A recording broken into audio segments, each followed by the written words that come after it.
Shalom, selamat pagi Bapak Ibu yang dikasih Tuhan. Apa kabarnya? Kiranya kasih setia yang berasal dari Tuhan terus memenuhi kehidupan kita hari lepas hari. Amin.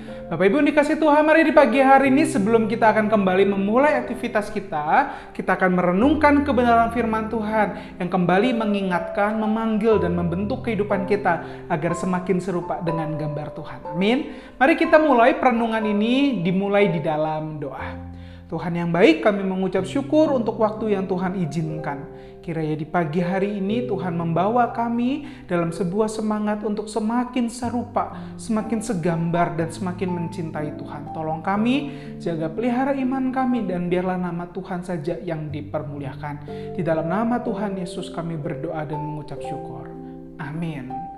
Bapak Ibu yang dikasih Tuhan, di pagi hari ini saya teringat akan seorang tokoh yang pernah berkata, "With great power comes great responsibility." Atau kalau diterjemahkan di dalam bahasa Indonesia, ia berkata, dengan kekuatan besar datang tanggung jawab besar. Perkataan itu memang nasihat Uncle Ben atau Paman Ben kepada Peter Parker untuk menggunakan kekuatannya bukan untuk menindas tetapi menyikapi dengan benar setiap masalah yang hadir di dalam hidupnya. Tak heran kalimat itu memampukan Peter Parker untuk menjadi seorang superhero yang kita tahu namanya Spider-Man itu mendatangkan kedamaian, mendatangkan rasa aman bagi warga New York City. Gambarannya seperti itu.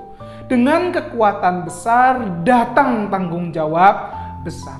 Dan rasanya Bapak Ibu dikasih Tuhan, perkataan itu tidak hanya mengingatkan Peter Parker, tapi juga sebagai kita anak-anak Tuhan untuk menggunakan kekuatan baik secara fisik, ekonomi, ataupun rohani untuk memuliakan nama Tuhan daripada melakukan kejahatan dan mempermalukan nama Tuhan. Tahu jauh sebelumnya Bapak Ibu dikasih Tuhan, Paulus telah menunjukkan lewat tulisan, lewat teladan bagi Timotius, bagi jemaat Tuhan dalam menyikapi setiap masalah dengan menggunakan cara Tuhan.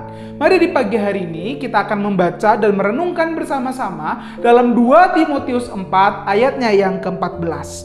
2 Timotius 4 ayatnya yang ke-14. Demikian firman Tuhan. Alexander, tukang tembaga itu telah banyak berbuat kejahatan terhadap aku. Tuhan akan membalasnya menurut perbuatannya. Dari macan menjadi kucing, dari garang menjadi orang yang tenang. Itu yang terjadi kepada Paulus. Siapa yang berani menyakitinya? Memang Alexander, tukang tembaga itu tidak tahu siapa orang yang dihadapannya. Di masa lalunya nggak ada seorang pun yang berani berdebat, berani meragukan kesalehan Paulus. Ia seorang murid Gamaliel, hafal hukum Taurat, dan betul-betul sempurna dalam menjaga tradisi. Beda dengan Alexander, dari namanya saja kita tahu ya bukan orang Yahudi, layak dimurkai. Paulus pernah menjadi seorang yang paling ditakuti.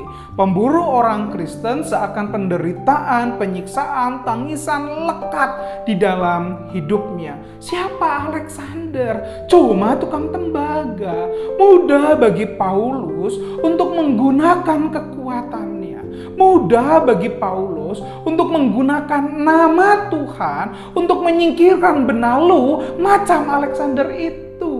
Tapi perhatikan kembali di akhir ayat 14. Ia nyatakan Tuhan akan membalasnya menurut perbuatannya. Ia sedang tidak lepas tangan akan pergumulan. Apalagi sama seperti Yunus yang menanti-nantikan murka Allah. Lewat perkataan ini ia menyadari ada Allah yang bersama dengan dirinya. Mengerti setiap pergumulan hidupnya sehingga ia memberikan ruang bagi Allah untuk menunjukkan keadilan bagi musuh-musuh Allah. Sehingga ia tidak hidup di dalam kebencian, tidak hidup di dalam kemarahan, bahkan tidak hidup di dalam keberdosaan. karena ia memiliki kesadaran ada Allah yang hidup di dalam hidupnya, sehingga ia mau tinggal di dalam kasih, sehingga setiap pemberitaan, sehingga setiap kehadirannya hanya menunjukkan kasih Allah yang hidup di dalamnya. Oh, Paulus dapat menggunakan kekuatannya, tetapi kesadaran akan Allah yang hidup membawanya untuk menyangkal keinginannya dan menggunakan cara Tuhan di dalam hidupnya. Penyangkalan berarti mau memakai cara Allah daripada menggunakan caranya sendiri. Maka Bapak Ibu yang dikasihi Tuhan, jika dunia mengenal kalimat with great power comes great responsibility, harusnya anak-anak Tuhan belajar dari Paulus yang akan berkata, with the knowledge of God comes the responsibility of introducing God.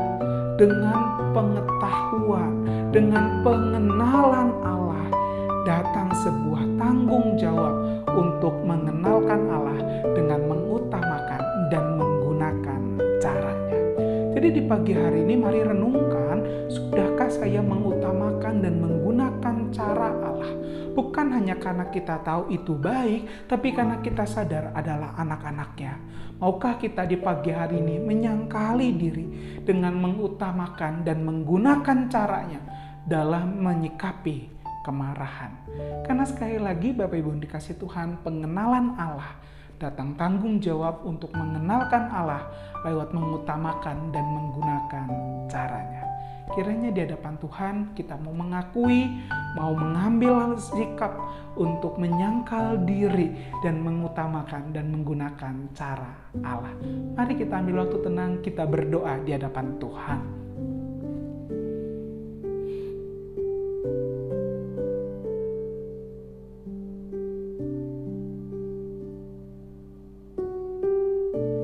Tuhan, tolong kami. Kalau hari ini kami menyadari kami adalah seorang pemarah, mudah mengeluarkan kata-kata sampah. Di pagi hari ini Tuhan ajar kami untuk memulai menggunakan cara-Mu dan mengutamakan Engkau di dalam hidup kami.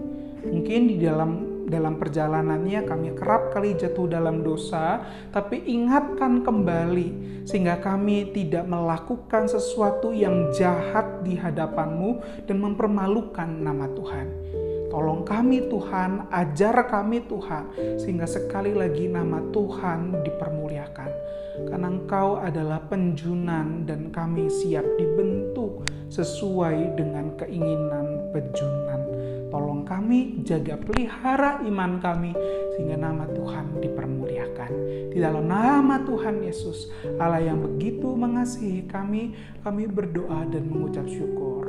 Amin. Selamat menjalani hari ini dengan mengutamakan dan menggunakan cara Allah di dalam hidup kita. Soli Deo Gloria.